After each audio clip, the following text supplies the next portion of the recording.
أعوذ بالله من الشيطان الرجيم.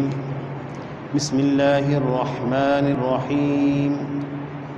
اذهب إلى فرعون إنه طغى قال رب اشرح لي صدري ويسر لي أمري واحلل عقدة من لساني يفقهوا قولي واجعل لي وزيرا من أهلي هارون أخي اشدد به أزري وأشركه في أمري كي نسبحك كثيرا ونذكرك كثيرا إنك كنت بنا بصيرا قال قد أوتيت سؤلك يا موسى صدق اللہ العظیم.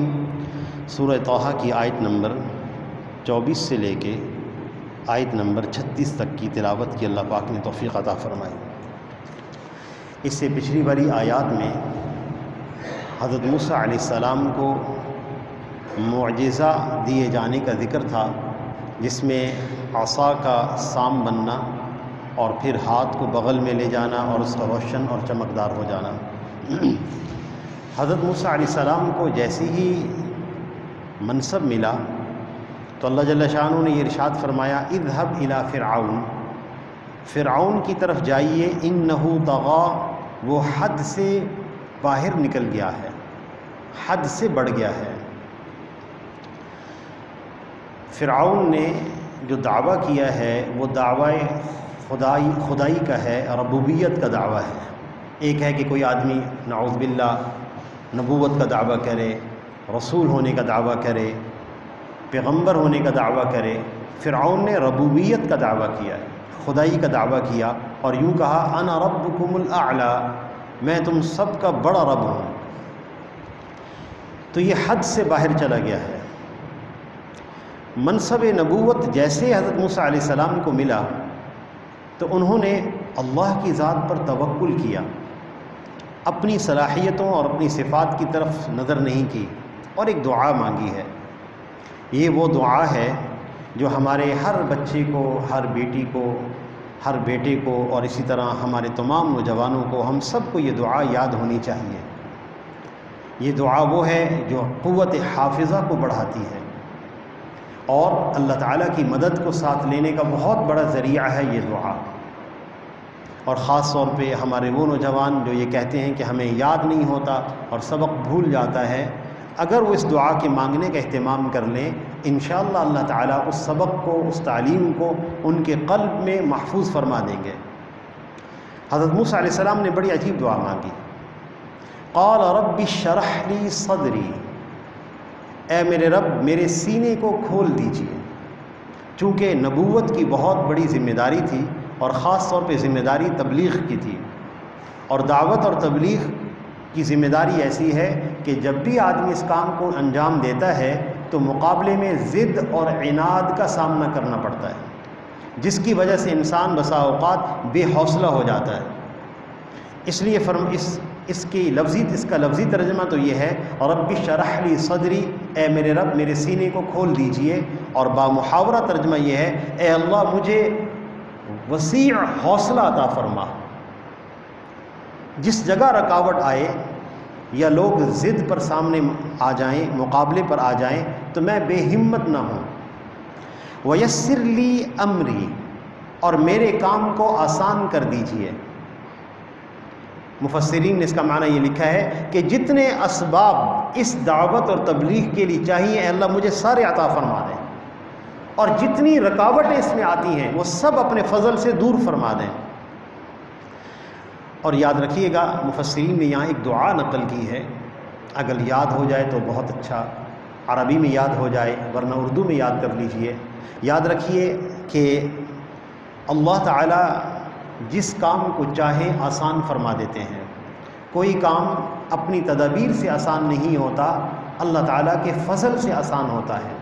آپ حضرات نے دیکھا ہوگا کہ بہت سارے کام ایسے ہوتے ہیں جو بعض لوگوں کے لیے انتہائی مشکل ہوتے ہیں اور بعض لوگوں کے لیے وہ کام آسان ہوتے ہیں. حالانکہ وہی اعضاء ہیں، وہی جوارح ہیں اور وہی انسان ہے، کوئی اس میں کوئی زیادہ اس کے اندر کوئی اعضاء نہیں ہیں، وہ ایک ہی جیسے اعضاء رکھنے والے انسان، لیکن کسی کے لیے یہ کام آسان ہے، کسی کے لیے مشکل ہے، اللہ تعالیٰ نے اس کو آسان بنایا ہے۔ اس لیے آپ صلی اللہ علیہ وسلم کی طرف سے ایک دعا منقول ہے جو سکھائی گئی، اللہم الطف بنا فی تیسیر کل عسیر فإن تیسیر کل عسیر علیک یسیر۔ اے اللہ مہربانی فرمائیے کہ اس مشکل کو آسان کر دیجئے، بے شک ہر مشکل کو آسان کرنا آپ کے قبضے میں ہے۔ اور آپ صلی اللہ علیہ وسلم ایک دعا اور مانگا کرتے تھے، اللہم لا سہل الا ما جعلتہ سہلا وانت تجعل الحزن سہلا اذا شئت۔ اے اللہ آسان وہی ہے جس کو تو آسان بنائے، اور آپ پوری قدرت رکھتے ہیں کہ غم کو بھی آسان فرما سکتے ہیں۔ تیسری دعا مانگی، وَاحْلُلْ عُقْدَةً مِّن لِسَانِي، اے اللہ میری زبان کی لکنت کو دور فرما دیجیے۔ انسان کو سبق یاد بھی ہو اور مستحضر بھی ہو، لیکن اس کا زبان پہ آنا بہت ضروری ہے۔ بسا اوقات کوئی چیز یاد ہوتی ہے لیکن زبان پر نہیں آتی، اس لیے اللہ میری زبان کی لکنت دور فرما دیجیے، یفقہوا قولی، تاکہ لوگ میری بات کو سمجھیں۔ حضرت موسیٰ علیہ السلام کی زبان میں لکنت آ گئی تھی، اور اس کا سبب یہ ہوا کہ حضرت موسیٰ علیہ السلام جب بچپن میں سے صغر سنی میں تھے، شیر خارگی کے زمانے میں تھے، تو اس زمانے کے اندر بچے کو اپنا ہوش نہیں ہوتا، لیکن حضرت موسیٰ علیہ السلام تو چونکہ ایسی ذات تھیں، ایسی شخصیت تھیں جن کو نبوت سے نوازا جانا تھا، اس لیے اللہ تعالیٰ نے ان کو بہت فہم عطا فرما رکھا تھا۔ چھوٹے سے بچے تھے، ایک دن فرعون قریب ہوا تو موسیٰ علیہ السلام نے ان کی داڑھی پکڑ لی زور سے، اور ایک زور سے تھپڑ اس کے چہرے پہ مارا۔ تو فرعون کہنے لگا کہ ذباحین کو بلاؤ، ذبح کرنے والوں کو بلاؤ، یہ بچہ عام بچہ نہیں ہے، داڑھی پکڑ کے پھر زور سے ایک تماچا مارنا یہ عام بچہ نہیں ہے، بلاؤ ذباحین کو۔ تو ان کی بیوی آسیہ نے کہا، ایک بچہ ہے، بچے کو کیا معلوم کون سی چیز پکڑنی ہے اور کس طرح کس کو کیا مارنا ہے؟ کہنے لگے نہیں، یہ بڑا سمجھدار بچہ ہے، یہ عام بچہ نہیں ہے۔ حضرت آسیہ نے کہا کہ آپ اس کا امتحان لے لیجئے، ان کے سامنے انگارے رکھ دیجئے اور جواہرات رکھ دیجئے، یہ تو بچہ ہے، چمک کی چیز کی طرف جائے گا۔ تو سامنے انگارے بھی رکھے گئے، جواہرات بھی رکھے گئے۔ موسیٰ علیہ السلام چونکہ اپنی ایک فطرتی فہم رکھتے تھے تو سیدھا ہاتھ جواہرات کی طرف بڑھایا، تو حضرت جبرائیل علیہ السلام آئے، انہوں نے ان کے ہاتھ کو پرے کیا تو انہوں نے انگارے کو پکڑا اور اپنے منہ میں رکھ لیا، وہ سبب ان کی زبان کے جلنے کا بنا تو لکنت پیدا ہو گئی۔ تو انہوں نے اس موقع پر دعا مانگی کہ اللہ وہ لکنت دور فرما دیں۔ وَاجْعَلْ لِي وَزِيرًا مِّنْ أَهْلِي، اور ایک دعا اور مانگی، اے اللہ میرے خاندان میں سے میرا معاون بنا دیں۔ وزیر کا معنی کیا ہوتا ہے؟ یاد رکھیے، وزیر عربی میں وزرن سے ہے، وزرن کہتے ہیں بوجھ کو، لا تزر وازرۃ وزر اخری، وزرن بوجھ کو کہتے ہیں، چونکہ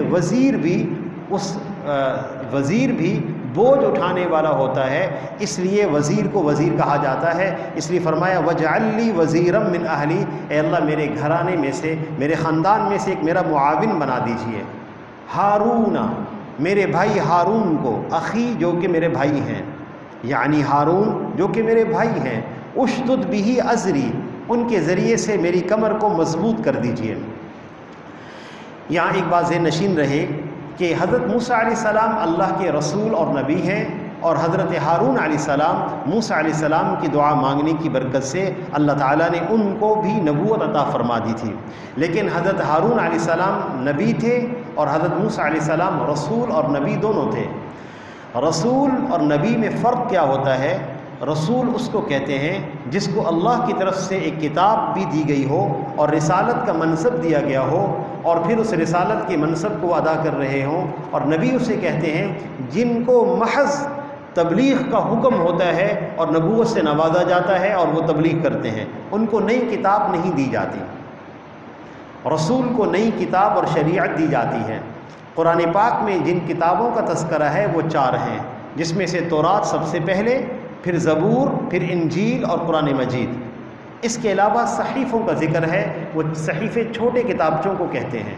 4 کتابیں بڑی ہیں جن کا ذکر ہے، اور اس میں تورات سب سے پہلی کتاب ہے جو موسیٰ علیہ السلام پر نازل ہوئی ہے۔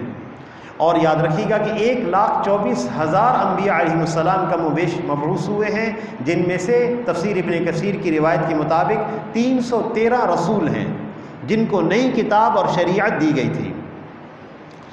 وَأَشْرِكْهُ فِي أَمْرِي، ہارون علیہ السلام کو میرے امر میں، میرے کار میں شریک کر لیجئے۔